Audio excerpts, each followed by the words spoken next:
मणिपुर के अंदर 4,000 की भीड़ एक महिला को निर्वसन घुमा दे और आपके देश को प्रधान को पता न चले, ये मैं मानने को तैयार नहीं हूं। जोधपुर में कोई घटना हो जाए, माफ करें भाई, अशोक गहलोत को पता न लगे, बात मैं मानने को तैयार नहीं हूं। मेरी बेटी को जब पता लगा तो उसने एक ही वाक्य कहा, वो रोने लगी। उसकी गलती नहीं थी। उसने कहा, पापा क्या हर आपका पुरुष इतना क्रूर होता है? उसकी गलती नहीं थी। उसकी जिंदगी में जो पहला पुरुष आया वो उसका पिता था। उसे सोचा जैसा पिता कोमल होता है, हर पुरुष वैसा ही होता होगा। मणिपुर की घटना पर वो रोने लगी। उसने एक ही सवाल किया, क्या 4,000 की भीड़ में एक भी पुरुष ऐसा नहीं था कि अपनी चद्दर उठा करके उस महिला को उड़ा देता? मैंने गुस्से में कहा, मुझे आपके हाथ तो नहीं, बस चिंगारी चाहिए। मैंने कहा, ना बेटा, वो 4,000 पुरुष न रहे होंगे, 4,000 नपुंसकों की भीड़ रही होगी वहां पर। मेरी बेटियां यहां बैठी, मैं आपसे भी कहता हूं, इन बातों पर आंसू बहाना बंद कीजिएगा। फूल बनकर जो दिया उसको यहां मसला गया। आदमी फौलाद के सांचे में ढलना चाहिए। मैंने अहिंसा के पुजारी को प्रणाम किया। हल्दी घाटी का बेटा क्यों बोल रहा है? यदि कोई ऋषि तपस्या कर रहा होता है तो उसकी रक्षा में किसी धनुर्धर राम को, लक्ष्मण को खड़ा होना पड़ता है। बस यही समझ लीजिएगा कि महाबली स्वामी की सुरक्षा में हल्दी घाटी के बेटे को तलवार लेकर के खड़ा होना पड़ गया है। तो मैं अपना वक्तव्य जारी कर रहा हूं। क्या उसने कहा? रोई वो। मैंने कहा, नहीं, फूल बनकर जो जिया उसको यहां मसला गया।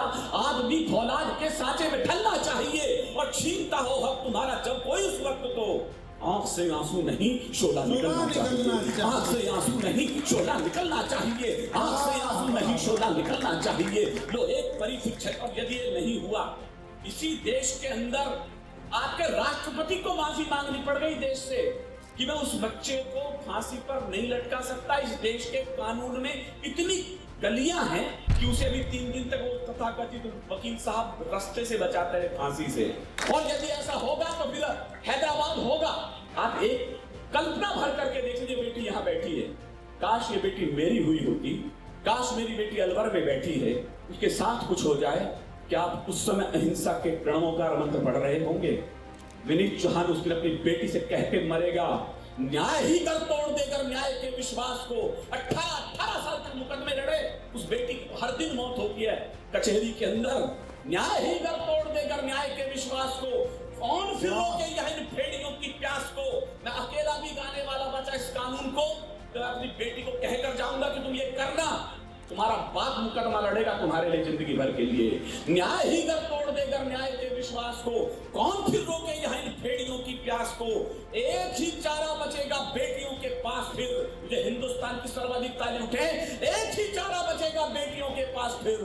गोलियों से ढूंढेंगे खुद यहाँ अय्याश को, गोलियों से ढूंढेंगे खुद यहाँ अय्याश को, गोलियों से ढूंढेंगे खुद यहाँ अय्याश को। लो, एक गई वहशी पापी हत्यारों से। मैंने कविता आंसुओं से भीग कर लिखी थी, लेकिन अंगारों पर ला करके खत्म कर दिया। बस इसी का नाम विनीत चौहान है। मेरा नाम विनीत से शुरू है, मैं चौहान पर विराम ले रहा हूँ। लो, एक परी फिर चली गई वहशी पापी हत्यारों से। वो किरण सूर्य की चली गई खुद अपने चांद सितारों से। मैं सोच रहा हूँ, क्या इंसान इतना वहशी हो सकता है?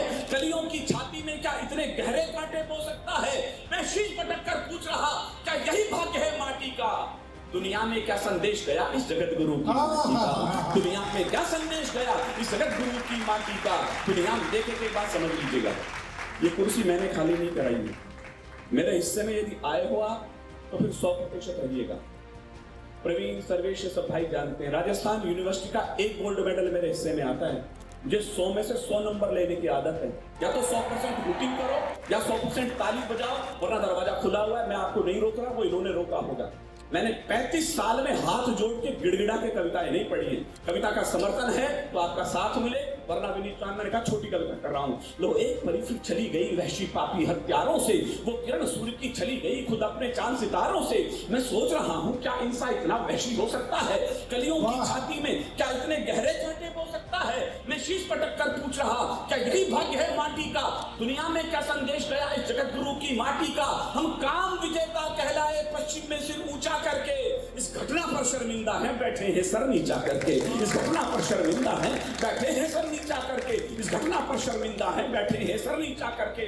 मैं ढूंढ रहा हूं, मैंने सुना है स्वामी विवेकानंद अमेरिका में भाषण दे रहे थे। एक सुंदर युवती उनके पास चली आई, प्रमोद जी, कहने लगी, मैं तुमसे शादी करना चाहती हूँ। विवेकानंद ने कहा मैं तो सन्यासी हूं, मुझसे शादी का क्या मतलब है? कहला मैं चाहती हूं आप जैसा खूबसूरत बेटा मुझे पैदा हो। स्वामी जी ने हाथ जोड़कर कहा मां तुम आज से ही मुझे अपना बेटा समझ लो। वाह वाह, क्या करके किया हिंदुस्तान। छत्रपति शिवाजी के दरबार में उनका सेनापति मुगलों की बेगम को पकड़ के ले आया, गोहरबानों को सामने खड़ा, इधर छत्रपति शिवाजी बैठे। कहले महाराज आपके हरम के लिए, आपके बेडरूम के लिए तोहफा लाया हूं। छत्रपति शिवाजी ने तलवार निकाली और कहा सबसे पहले सेनापति को जेल में डालो। फिर गोहरबानों की तरफ देखा, धीरे से बोले गोहरबानों बहुत खूबसूरत हो तुम, क्या ही अच्छा होता मेरी माँ भी इतनी सुंदर होती ना तो मैं भी इतना ही खूबसूरत पैदा हुआ होता।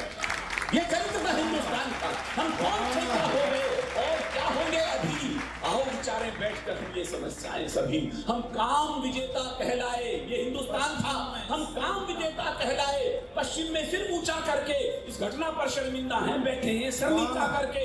मैं ढूंढ रहा हूं गली गली, इन महावीरों में से मुझे कोई एक मिल जाए मेरी उम्मीद पूरी होगी। मैं ढूंढ रहा हूं गली गली उन वीरव्रती हनुमानों को, नारी में जो देवी देखे भारत के वीर जवानों को, नारी में जो देवी देखे भारत के वीर जवानों को।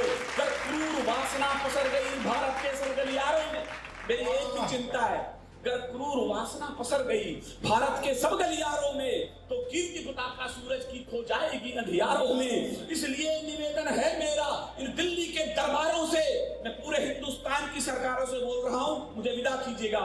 मैं बोल रहा हूं गली गली सरकारों से, अपने प्रांतों में बैठी हैं जो अलग अलग सरकारों से, अब शीघ्र न्याय दो आंसू से उपजी सारी ललकारों को, और लाल किले पर फांसी दे दो दुष्कर्मी हत्यारों को, और लाल किले पर फांसी दे दो दुष्कर्मी हत्यारों को।